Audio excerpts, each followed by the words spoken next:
gostaria de orar antes de iniciar essa palavra. Gostaria que você fechasse seus olhos.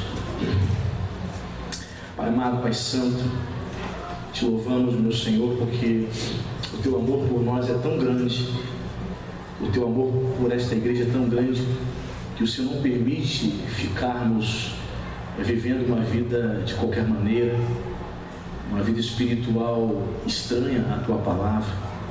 O teu amor por nós é tão grande que o Senhor usa os teus servos para nos ensinar o caminho da verdade. E quero ser, meu Pai, um instrumento do Senhor nessa noite para ensinar o caminho da verdade aos meus irmãos. Pai, eu quero um dia me encontrar com o Senhor nos céus e quero olhar, meu Deus, ao meu redor e ver os meus irmãos juntamente comigo, Pai. Senhor, essa é a minha oração. Eu quero ver, meu Pai, todos os meus irmãos um dia subindo para a glória, para vivermos eternamente contigo. Por isso, em nome de Jesus, que a tua palavra seja verdadeira, Senhor. Que a tua palavra venha ser o nosso guia, a nossa bússola, o nosso norte, para que possamos estar no centro da sua vontade. Fala conosco, Espírito Santo. No nome de Jesus. Amém. Amém?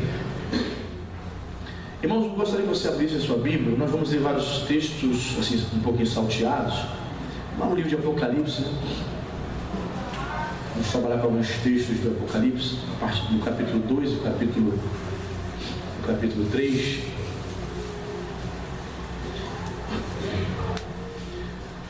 Você sabe que nas 7 cartas apocalípticas, né, temos um exemplo de 7 tipos de igrejas diferentes. Claro, não vou abordar todas essas igrejas, não vou, apenas algumas delas. É um texto que você pode tanto aplicar coletivamente ao corpo, uma igreja de maneira geral, ou você pode também ler essas cartas apocalípticas e fazer uma interpretação individual, como crente individualmente, ok? E eu quero fazer essa aplicação individual e ao mesmo tempo, em alguns momentos, você vai perceber que eu estarei fazendo uma aplicação no sentido coletivo, de igreja como corpo. E o título que eu dei a essa mensagem é: que crente você é? Porque estamos vivendo um tempo difícil, sim ou não?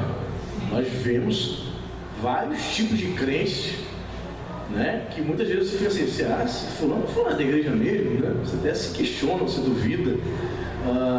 Fulano é da igreja mesmo, mas ele falou que é a favor do aborto. Mas ele é crente mesmo? Né? Que isso? Mas ele ama Karl Marx, ele é a favor do marxismo, o sonho dele é que o Brasil seria igual Cuba, Venezuela, mas ele é crente? Como é que é isso? Como é que ele segue a ideologia marxista, que é uma ideologia ateísta, que odeia o cristianismo, que odeia Deus? Como é que... Mas ele diz que é crente, ele vai na igreja, participa de ministérios e tudo. Irmão, eu vou falar uma coisa para você aqui. Se eu perceber que o camarada congrega nessa igreja e ele é marxista, fanático, louco, esquerdista, é óbvio que ele não vai ser convidado a ser tirado dessa igreja. Claro que não vai fazer isso. Mas simplesmente não vai participar de ministério nenhum, irmão. Não vai. Como é que o sujeito fanático, louco, defendendo o assassino, defendendo um sistema que matou 100 milhões de pessoas na Europa, é que o sujeito desse diz que é crente? Hashtag Lula livre. Como é que pode defender bandido, ladrão, e dizer que é crente? Ah, pastor, o senhor tocou na ferida, eu amo Lula. Lamento, só lamento pra você. Está na cadeia. Lula está na cadeia. Marxista. Talvez você possa até se simpatizar com as pessoas, porque a maioria das pessoas que votaram nele se simpatizam pela figura. A figura que veio do Nordeste, que venceu na vida, se tornou presidente. Não sabe nem do discurso que ele falou, né?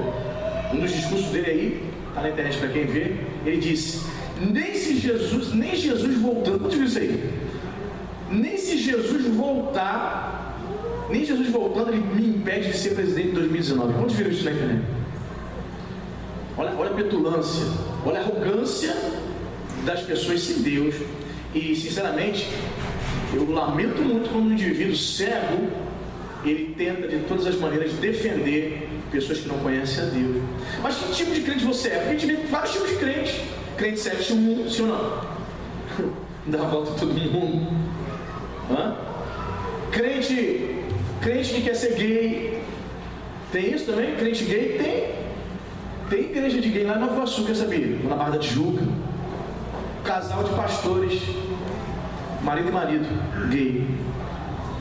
A igreja inclusiva, eles chamam de igreja inclusiva. A igreja que você vem como está e permaneça como está. Precisa de mudança. Que crente você é? Então vamos ver aqui tipos de crentes que existem nas igrejas. E as cartas apocalípticas nos dão algumas dicas para que possamos evitar e fugir desses equívocos, né?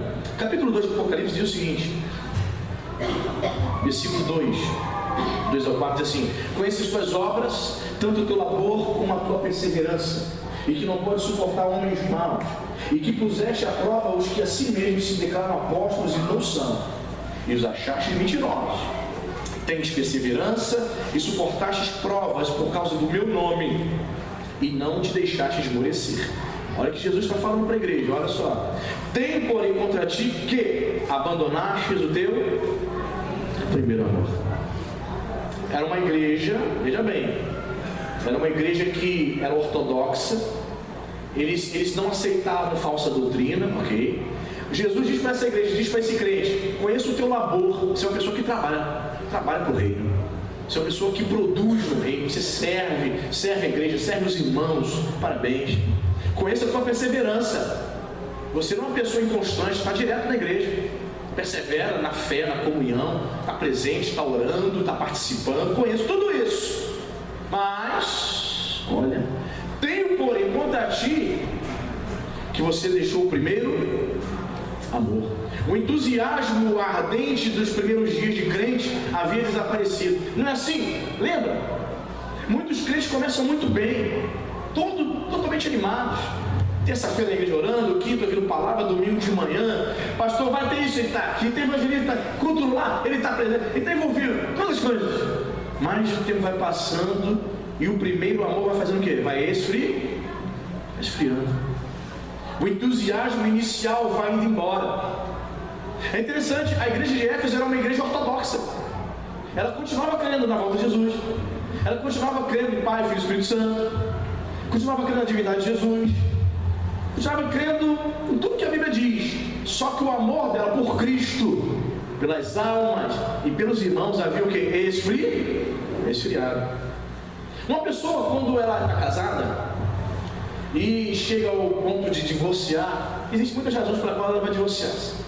E muitos vão dizer assim: eu divorciei porque não havia mais amor, o amor esfriou. Eu não sou obrigado a ficar com uma pessoa a vida toda se eu não sinto mais nada por ela. Esse é o problema do esfriamento. Quando o seu amor esfria, o seu amor para estar aqui com os irmãos esfria, você não tem mais prazer de estar aqui com o teu irmão. Os cultos, você não tem mais expectativa para estar, você não tem mais vontade, o amor esfriou. Você não tem mais expectativa de ver o irmão, de vir aqui abraçar o irmão, louvar e adorar o nome do Senhor com o teu irmão. Você não tem mais. O amor esfriou. O prazer que você tinha inicialmente de estar na casa de Deus esfriou. Não é mais a mesma coisa. Você foi se afastando. É como falei aqui, um cônjuge que vai dizer: não tenho razão para viver a vida toda com essa pessoa, eu não gosto mais dela, meu amor por ela esfriou, acabou. Então o que eu vou fazer? Eu vou me amar. Esse é o grande perigo. Quando o amor esfria, quando o amor esfria por Cristo, quando o amor esfria pela igreja, pelos irmãos, nós nos tornamos negligentes, irmãos. Que tipo de crente eu e você somos? Que tipo de crente você é? Eu classifiquei aqui: o crente que deixou o primeiro amor. Como eu falei, talvez você seja uma pessoa ortodoxa, você não acredita em heresias, você não acredita na teologia da prosperidade, você até combate lá no Facebook, lá na internet, você é contra esses loucos que ficam fazendo apologia ao aborto. Legal, você está bem, você está ortodoxo, continua ortodoxo, crendo nas doutrinas corretas, mas o seu amor, a sua motivação por Cristo foi embora. Tenho, porém, contra ti. Não adianta somente crer nas Escrituras, somente tem que amar, tem que estar apaixonado por Jesus de Nazaré até a volta dele, meu irmão. Teu relacionamento com Deus não pode ser assim, distante, só paquera Jesus de longe, descompromissado. Você está entendendo, irmão? Como era o seu início? Como era o início da sua caminhada? Como era? Você lia a Bíblia, não lia? Todo dia você lia a Bíblia, lembra? Hoje você não lê mais a Bíblia todo dia. Você orava todos os dias. Ai de você levantar um dia e sair para a rua para trabalhar, para resolver a sua vida, levar a criança na escola, ir a banco, pagar as contas. Ai de você não se imaginava levantar, iniciar o seu dia sem fazer uma oração. Era ruim. Você tinha o temor de consagrar o teu dia a Deus, de consagrar o teu dia ao Senhor. O primeiro amor foi embora. Lembra no início? Você lembra no início quando você evangelizava? Você tinha amor pelas pessoas? Você lembra quando você tinha amor pelas almas? Você falava de Jesus para as pessoas? Nunca mais você falou de Jesus para ninguém. O amor pelas almas foi embora. Tenho, porém, contra ti que abandonaste o teu primeiro amor. Deus está dizendo: continue sendo ortodoxo, mas peça ao Senhor para voltar até aquela paixão inicial. Amém, irmão? Aquele amor que você perdeu, aquele prazer que você tinha de estar na casa de Deus, você não tem mais. Você não tem mais. Deus sabe, você sabe, o diabo sabe, o pastor sabe. O pastor consegue, né? Observar, a igreja é pequena, dá para saber. Dá para perceber como é que você está espiritualmente. Não abandone o primeiro amor. Volta ao primeiro amor. Volta ao início. Volta ao início de tudo. Naquele dia que você aceitou Jesus, você lembra? Lembra aquele dia? Você chorou, levantou as mãos, chorou na presença de Deus. Obrigado, Senhor. Te encontrei. Eu era cego, agora eu posso ver. Pois é, você precisa voltar ao primeiro amor. Hoje, deixa para amanhã não, tá? Pastor, ano que vem eu volto. Deixa para amanhã. Você não sabe se vai estar vivo amanhã? Semana que vem? Volta ao primeiro amor hoje, em nome de Jesus. Segundo tipo de crente que você pode ser, está no capítulo 2, versículo 13, olha só. Você achou aí? 2:13. Conheço o lugar em que habitas, onde está o trono de Satanás, e que conservas o meu nome e não negaste a minha fé. Ainda nos dias de Antipas, minha testemunha, meu fiel, o qual foi morto entre vós, onde Satanás habita. Tenho, todavia, contra ti, olha só, algumas coisas, pois que tens aí, Jesus está falando, gente, tens aí os que sustentam a doutrina de Balaão, o qual ensinava a Balaque a amar ciladas diante dos filhos de Israel, para comerem coisas sacrificadas aos ídolos e praticarem a prostituição. Olha só, irmão. Balaão aqui, irmão, é símbolo de alguém que desvia o povo de Deus. Essa igreja aqui estava firme, não tinha negado a fé, em meio à perseguição do Império Romano, continuava fiel. Mas o Senhor Jesus aponta, porque Jesus é quem conhece o nosso coração, amém, irmão? Ele viu o que ninguém vê. Era uma igreja que aparentemente estava bem. Era uma igreja que tinha resistido à perseguição. Olha, vocês habitam aí onde é o trono de Satanás, né? Lugar pesado. Irmãos, você sabia que existem lugares que espiritualmente é pesado, tanto demônio? Quem sabia disso?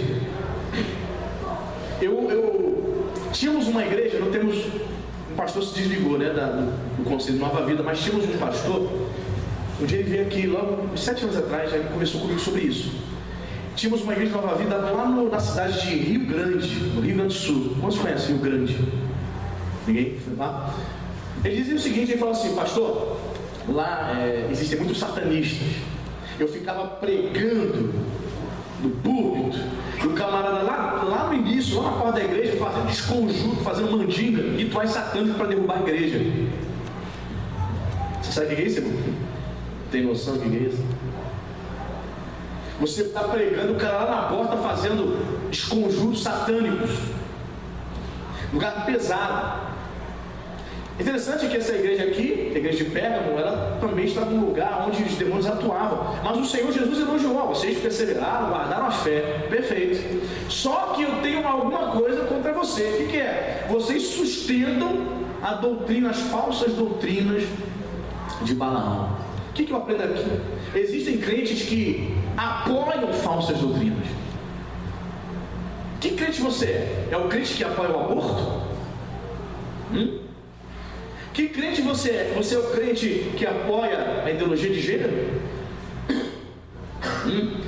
Você é o crente que acha que não tem nada a ver, pastor, fazer casamento gay? Dois homens bigodudos beijando, que pode beijar o noivo e o noivo. Se você quer saber, já tem igrejas evangélicas fazendo casamento gay. Que tipo de crente você é? Para tolerar, para suportar, para sustentar falsas doutrinas. Eu contei hoje de manhã, irmão, aqui, eu não sei, é um vídeo novo aí que está rodando aí, eu sei quantos já viram, eu fiquei chocado, estou até agora chocado. Antes de vir para a igreja de manhã, eu vi esse vídeo. Muitas igrejas de reteteca, o pessoal fica, sabe, sapateando no avião, né? Quantas dessas igrejas? Aí uma irmã que estava ministrando o culto e tal, uma senhora tanto quanto pesadinha, ela começou a rodar. Tinha uma irmã na cadeira da frente assim, segurando um bebê lindo, um bebezinho lindo, 5, 6 meses. A irmã começou a rodopiar e foi. Irmão, ela estava com um objeto na mão. E aquilo me parecia ser um punhal, uma espadinha. Ela chega perto pega o bebê da mão da senhora, a mãe entrega. Olha que coisa linda. A mãe entrega e ela começou a pegar o bebê e com o punhal assim encostado no bebê. Eu falei, Deus me defenda, o que é isso? Eu falei, Jesus. Eu tive que comentar lá na página onde eu vi. Eu falei, gente, se a senhora aí tropeça e cai com esse punhal nesse bebê, mais louco é a mãe que entregou o bebê nas mãos dessa senhora, porque ela estava ali, irmãos, em êxtase. Podemos discutir se era carne, se era demônio, se era Espírito Santo. A gente pode discutir isso. Sentar numa roda e entrar num debate para saber o que é. Mas ela estava num êxtase. Que ela poderia ter o quê? Tropeçado e cair. O pessoal cai, né? O pessoal rodando, já viu? Congresso Camboriú. O varão voa 3 metros, já viu já? Congresso Camboriú, tu vê muito isso. Ela rodou piano e puf! Ela olha assim, Jesus, com unção. Unção, foi um tapão no pé do ouvido. Você está entendendo, querido? Que crente nós somos? Eu estou chocado até agora porque é um vídeo novo. E essa senhora rodou piano e a mãe entregou o bebê, uma bebezinha linda, e a mulher com um punhal. E muita gente escrevendo, que isso? É um culto satânico? O pessoal rodou piano com um punhal? Para que esse punhal? Não vai me dizer que é a espada do arcanjo Miguel, não. Talvez eles dizem. É interessante que ele vai dizer aqui, ó, tenho contra ti que vocês o quê? Sustentam. Há um financiamento. Vocês estão sustentando falsas doutrinas. Existem crentes que estão dando, sabe, todo o suporte. Aí, talvez você fale assim, pastor, mas eu não concordo com essas coisas mesmo não. Eu estou junto com o senhor aí nessa aí, estou fechando com o senhor, eu não concordo com isso. Mas sabe quando você sustenta as doutrinas de Balaão? Quando você se cala, você não fala nada. Você não se posiciona. Lá no seu trabalho, na sua vizinhança, ninguém sabe qual posição. Na sua parentela, no meio da sua família, as pessoas sabem que você é crente, mas ninguém sabe a tua posição. Quem você é? Quem que você é diante da sociedade? Que tipo de crente você é? Ninguém sabe. As pessoas sabem que você vai na igreja, mas ninguém sabe se você apoia o aborto, essas loucuras no meio gospel. É momento de nós nos posicionarmos e não nos calarmos, amém, irmão?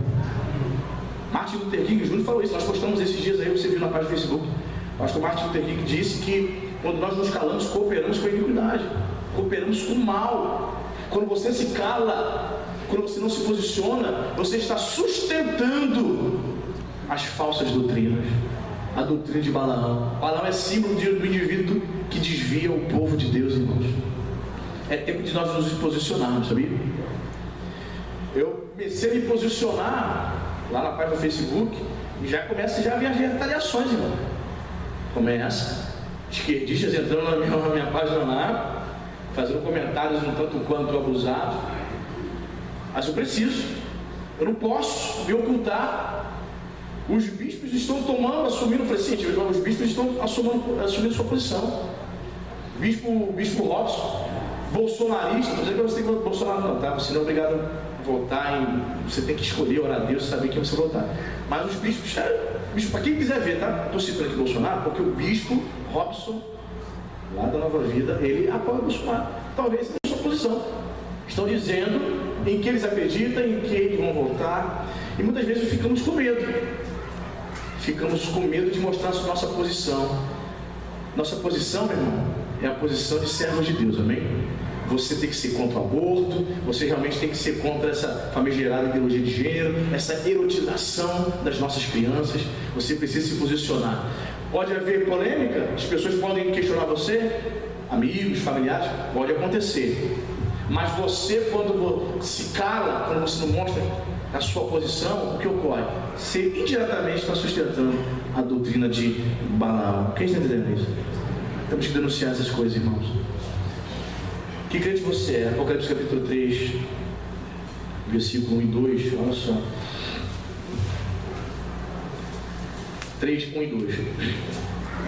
Então, uma palavra forte, né, irmão? O anjo da igreja de Sardes escreve: estas coisas diz aquele que tem os 7 Espíritos de Deus, as 7 estrelas. Conheço as tuas obras, que tem nome de que vives e estás morto. Seja vigilante, consolida o resto que estava para morrer, porque não tenho achado íntegras as tuas obras na presença do meu Deus. Olha que palavra dura para essa igreja, que palavra dura para esses crentes. Olha, vocês têm nome de que vocês vivem, mas vocês estão mortos. Que tipo de crente você é, meu irmão? O crente morto? O crente que está espiritualmente morto? É interessante, tem nome de que vive, aparentemente parece estar bem. Esse é o problema do crente que está morto. Tem nome de que vive, todo mundo diz, ele é crente, está aí na igreja. Pastor, ele está aí na igreja, paga um culto, dá dízimo, dá oferta, está participando das coisas. Mas o Senhor Jesus, que conhece o coração, vai dizer, tem nome de que vive. Dizem que ele está vivo espiritualmente, mas ele está morto. Ou seja, naquela igreja, na vida desses crentes, havia um formalismo. Eles cultuavam a Deus, mas não havia poder. Não havia poder espiritual na vida dos crentes. Sabe quando a gente percebe que o crente está sem poder espiritual? Quando ele não tem força para vencer os problemas do dia a dia. Ele se entrega. Os problemas mais básicos do dia a dia, que até o não crente consegue vencer com as suas próprias forças, o crente com Deus não consegue vencer. Aí você percebe que na vida dele há a presença do formalismo. Ele vem, ele cultua, mas não há poder.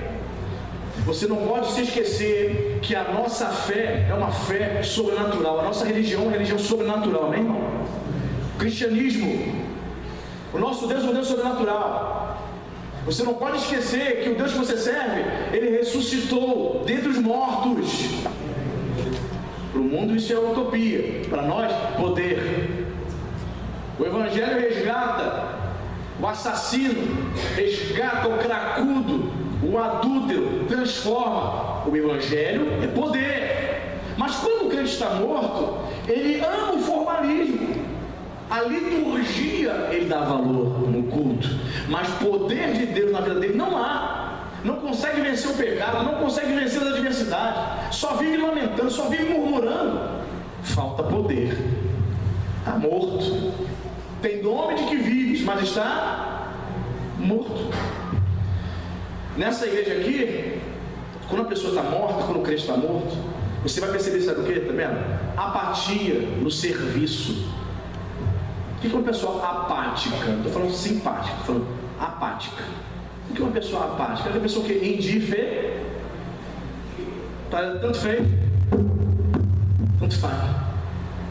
Está vendo o culto, se o pastor pagou o aluguel está tudo certo, se não pagou está tudo certo, se tiver o ar ligado, tudo amém, se não tiver também amém, é tudo bem, está indiferente a tudo, ela não quer nem saber. Se ela saiu do culto e saiu mais estéril, seca, não sentiu a presença de Deus em nenhum momento, ela está tudo certo, ela não fica conformada com a situação, está tudo certo, você vai vivendo, ela começa a cantar aquele hino daquele cantor, deixa a vida me levar, tá vendo? Vida leva eu, pois é. Começa a cantar esse hino e isso é a vida dela. Tem nomes que vivem, mas está morto. Então, a apatia, a indiferença, o quê? No serviço a Deus.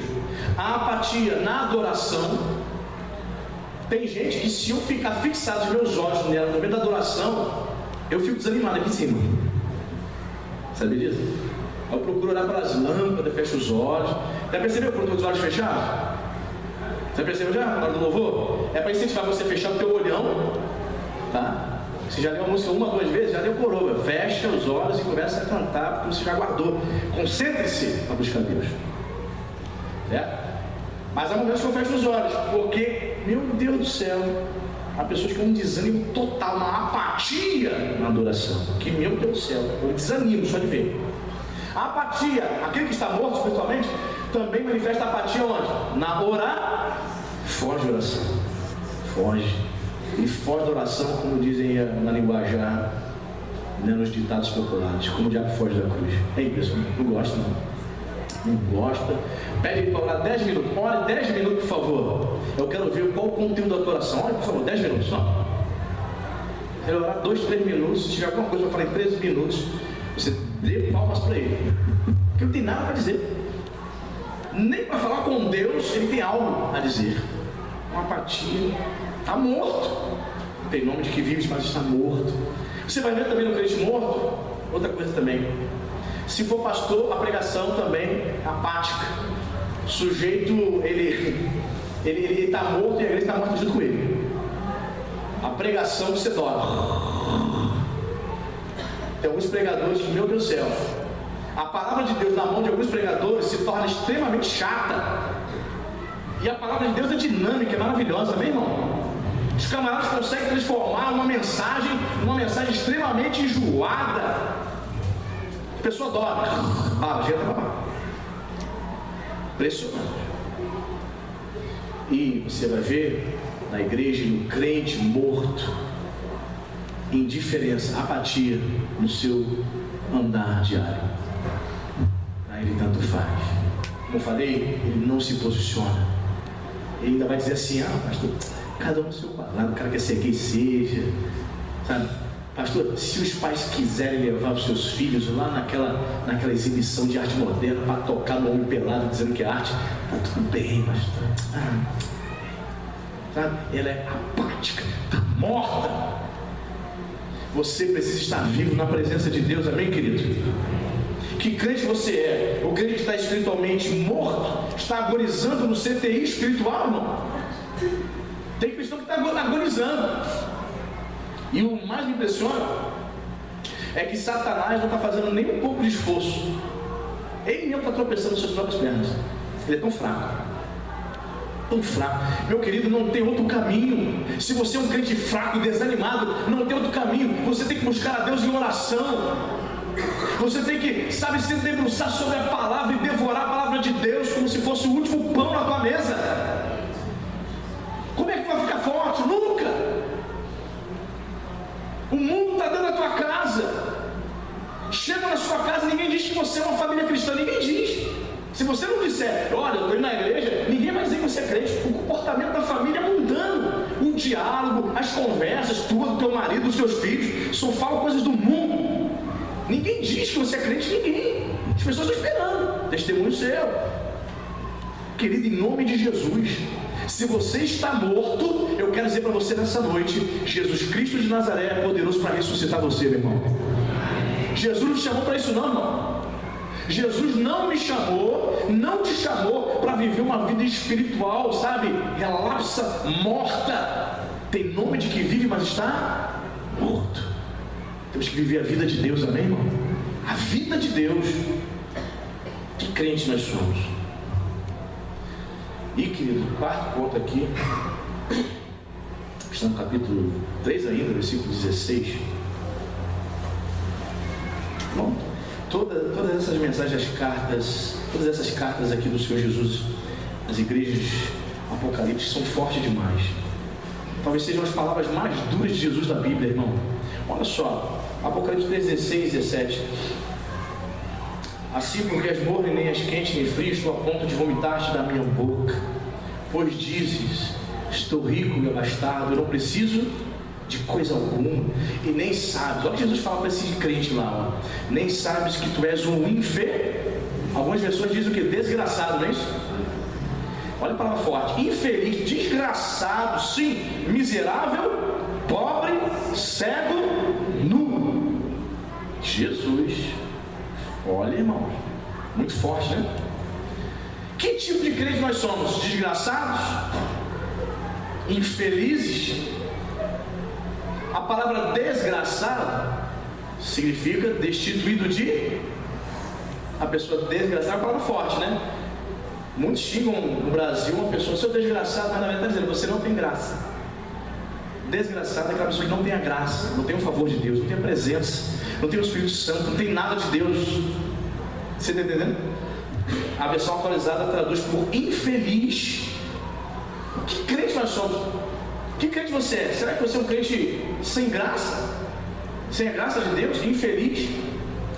Como se caracteriza o crente sem a graça? Como se caracteriza esse crente infeliz? Ele começa a dizer o seguinte, ó, versículo 17. Ele diz o seguinte para si mesmo: eu estou rico, abastado e não preciso de coisa. Veja só, ele começa a dizer que não precisa de nada. Já viu aquele crente? Eu não preciso de igreja. Preciso sim ou não, pastor? Estou muito bem. Os meus problemas eu resolvo. Ih, já vi isso aqui já acontecer. Um pastor já viu isso acontecer. A pessoa com um problema no casamento, a esposa, vamos procurar um pastor, meu querido. Vamos falar com ele, vamos pedir ajuda. O pastor não vai se meter na minha vida, não. Eu faço o que eu bem entender. Eu resolvo os meus problemas com você. Não vou fazer gabinete com o pastor. Vamos lá, Deus, vamos orar pelo menos. Entenda, creia que pelo menos uma oração que ele fizer já vai ser de valia. Vamos lá. Não. O que aconteceu? Você sabe, né? Casamento de quase 20 anos. Acabou. O crente é infeliz. Ele diz: eu não preciso de nada. Eu não preciso de pastor. Eu não preciso de líderes. Eu não preciso de igreja. Eu não preciso de você, meu irmão. Não preciso. Nós cantamos aquela música, né? Eu preciso de ti, querido irmão. Precioso és para mim, querido irmão. Mas tem crente que não precisa de nada. Quando uma pessoa fala assim: olha, eu não preciso. Você sabe que ela está precisando de ajuda. Ela está passando necessidade em casa. Você chega com uma cesta básica lá: olha, Tony, eu vim trazer para você essa cesta. Aí você fala: não preciso não. Rapaz, aceita, eu sei que você está precisando. Não preciso não. Aí a mulher do lado dele: aceita, meu filho, aceita, você está precisando. Eu não quero. Eu sou homem da casa, eu vou resolver os problemas, está tudo certo. Obrigado, pastor. Fecha para a minha cara. O que é isso? Se chama orgulho. Um indivíduo espiritualmente mau, ele é orgulhoso. Eu não preciso de nada. Não preciso de igreja, não preciso de pastor, não preciso dos irmãos. Estou bem. Cuidado, irmão. O indivíduo infeliz e desgraçado, sem a graça de Deus, ele talvez nem professe isso, mas está oculto onde? Dentro do coração. Não preciso de senhor, não. Não preciso de ninguém aqui. Cuidado, irmão. Guarda o teu coração do orgulho, amém? Satanás, ele encontra campo fértil no coração orgulhoso. Cuida do teu coração, querido. Você não precisa de nada, né? Ele diz assim, o crente infeliz diz: eu não preciso de coisa nenhuma. Aí Jesus vai dizer para ele o seguinte: nem sabes que tu és um infeliz, ou seja, um desgraçado. Sim. Ó, esses 4 pontos aqui, ó, esses 4 adjetivos são fortes. Olha: miserável, pobre, cego e... repita comigo: miserável, pobre, cego e nu. Miserável. Ou seja, ele vive numa miséria espiritual. Tem gente que tem tudo. Tem tudo. Uma boa casa, um bom carro, bons amigos. Tem tudo, mas são miseráveis espiritualmente. Pobres. Vai dizer aqui, olha, era pobre. Aqueles crentes eram pobres espiritualmente. Eles desconheciam as riquezas de Deus, os tesouros espirituais. Pobre. Você já conversou com pessoas que ela não tem nada de Deus, mas ela diz que é? Ela diz que é de Deus. Você já conversou? Já, irmão, senhor? Já? Muitas pessoas ou poucas? São pobres. Você senta para conversar com ela, você não consegue extrair nada de bom. São pessoas pobres da palavra de Deus. Ela não examina as escrituras. São pessoas cegas. Por que são cegas? Porque elas foram dominadas pelo orgulho, foram dominadas pela autossuficiência. Elas não conseguem ver a glória de Deus, são cegas. Tudo aqui são pregações espirituais, amém, irmãos? Pobre, miserável, cego, nu. Eles não conseguiam ver a Deus. Jesus vai dizer para Marta: Marta, se creres, verás a glória de Deus. Não criam em Jesus, não confiavam no Senhor, por isso eram cegos, não viam a Deus, não viam a glória de Deus. Eles não viam o agir do Espírito Santo na vida deles, não viam. Cegos. Muitos crentes cegos. E ele vai dizer que eles estavam o quê? Nus. Eles não haviam se vestidos de vestes de justiça, de santificação. Espiritualmente eles estavam nus, suas vergonhas estavam expostas, seus pecados estavam expostos para todos verem. Percebe? A situação de um crente ou de uma igreja inteira, quando ela está fundada no orgulho e se esqueceu de Jesus. É interessante porque o verso 17 diz, Jesus diz para ela assim: vocês estão dizendo que vocês são ricos. E de fato, irmãos, a igreja de Laodiceia, humanamente falando, era uma igreja rica, situada numa região extremamente abastada. Irmãos, existem igrejas onde você olha o templo e você fica assim, ó, de queixo caído, tamanha suntuosidade, que espetáculo, que é isso? Calma aí, deixa eu uma selfie aqui, que é isso? Muito lindo, que é isso? Mas ali é um antro de pessoas mortas, pobres, miseráveis, cegas e nuas espiritualmente. Deus não está se importando com templos suntuosos, não, querido. Deus pouco está se importando se nós vamos construir uma catedral aqui ou não. Mas o que o Senhor está se importando é se você vai crescer espiritualmente, se você vai ser edificado e no fim de tudo vai obter a vida eterna, a salvação. Você está entendendo isso? O crente infeliz, pobre, desgraçado, são palavras fortes, irmão. Meu Deus do céu. Pastor, acho que Jesus estava nesse dia aqui, estava bem indignado, estava irado, porque é uma das palavras mais fortes da Bíblia. Que tipo de crente nós somos, irmãos? Será que nós estamos classificados aqui? Será que nós nos encontramos nessa situação? Pobres espiritualmente, você não passa nada, você não tem nada de Deus para passar. Cegos, está nua espiritualmente, precisa se revestir de Cristo. Mas a verdade é que o crente que nós devemos ser está no capítulo 3, versículo 10. Aqui. Que tipo de crente eu e você temos que ser? Diz aqui o texto: porque guardaste a palavra da minha perseverança, também eu te guardarei na hora da provação que há de vir sobre o mundo inteiro para experimentar os que habitam sobre a terra. O crente que eu e você temos que ser é o crente que guarda a palavra. Amém, querido? Repita comigo: guarda a palavra. Guardaste a palavra. Se você não guardar a palavra de Deus no seu coração, irmão, quando vier a hora da tentação, que é a hora da provação, você não suporta. E muitos estudiosos do Novo Testamento, quando leem esse versículo aqui, eles também fazem uma projeção, uma interpretação de que refere-se à grande tribulação. Somente aqueles que guardam a palavra de Deus é que subirão, serão arrebatados. Amém? Somente os que guardam a palavra, esses serão guardados da hora da provação que há de vir sobre o mundo inteiro. É uma referência à grande tribulação que virá sobre este planeta. Jesus está próximo da sua volta, amém, irmão? Cabe a você decidir se você vai voltar ao primeiro amor ou não. Se você vai assumir um compromisso a partir de hoje com Jesus de verdade ou não. Cabe a você decidir se você vai tomar a decisão de batizar-se nas águas, aceitar Jesus como Salvador, hoje ou não.